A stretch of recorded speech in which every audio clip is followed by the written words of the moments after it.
Hello and welcome to the latest in a series of interviews highlighting the strategic value of public relations to business. I'm Koray Kamgoz from the Chartered Institute of Public Relations, and I'm very pleased to be joined by Professor Andrew Burke, who's the Dean of the Business School here at Trinity College in Dublin. Andrew, it's a pleasure to have you with us. Thank you for joining us. Thank you. The role of business has changed quite extensively over the last few years. Businesses are increasingly expected to speak up on societal issues that matter to their consumers. What do you think the role of public relations is in helping companies to develop and communicate their purpose to the wider world? Well, I think that the first thing is that the communication message has to be authentic. And you know that's why I keep going back to this idea that you need a vision and a strategy and a set of values that genuinely reflect what the organisation is doing, and if people buy into that, that's key. And indeed, some of our faculty here have done research on organisations where they have tried to put out messaging that isn't authentic. So putting on a sort of a bit the lipstick on a pig, but but putting on a facade that they have a social conscience when in fact it's clear that they don't, and so on. And the research actually shows quite clearly that you'd be better off not even trying to go communicate that sort of message in the first place. So I think the key in terms of effective is that the messaging needs to be authentic. You'll have relationships with business leaders from across the world. What are businesses telling you that they need from the leaders of tomorrow? What industry are telling us is that the skill set they need, both in terms of profile and in terms of what they need developing, has changed. So in the past it would have been very much, let the brightest students, in terms of measured by IQ only, onto your programs and skill them up with lots of analytical skills. And those are the type of graduates we want, to a situation where they say now we want a much more broad-based individual. We want somebody who's got emotional intelligence. We want somebody who's got some natural leadership skills that can be nurtured.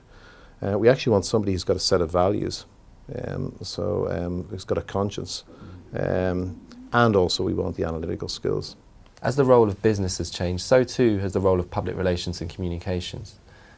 Does PR and communications sit anywhere within the business courses? I think PR is very much like the way e-commerce was probably about 20 years ago. So when e-commerce happened first, people started creating e-commerce courses.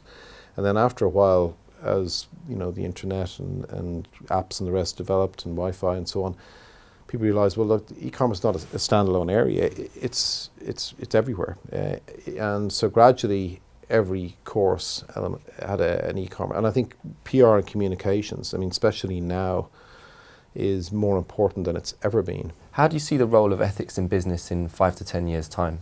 From a needs point of view, I think it needs to be much more active than it currently is. In terms of ethics in business, it's gone along on the following trend. Initially, the ethical role in terms of business leaders, they used to view it as the responsibility of regulators. So if businesses weren't meant to do something, then either competition or whatever should come into play and make them behave better.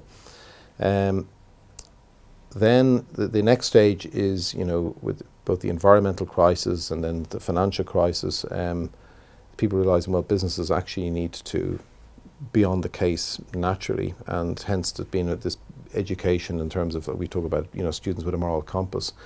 But the reality is that business is not reacting fast enough. So, because in a sense, what you might hope with that is that if we've all these business leaders with strong values and a moral compass, then they can self-regulate, but that isn't happening.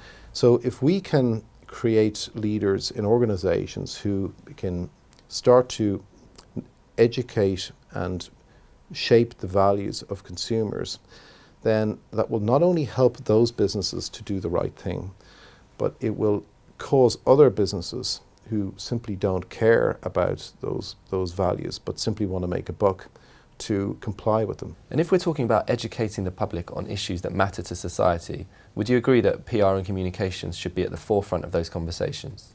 Communications has become the most important marketing tool. So consumer advocates or, good testimonials are worth much more than many billboard advertising and so on. Andrew, thank you very much for your time. Thank you for joining us.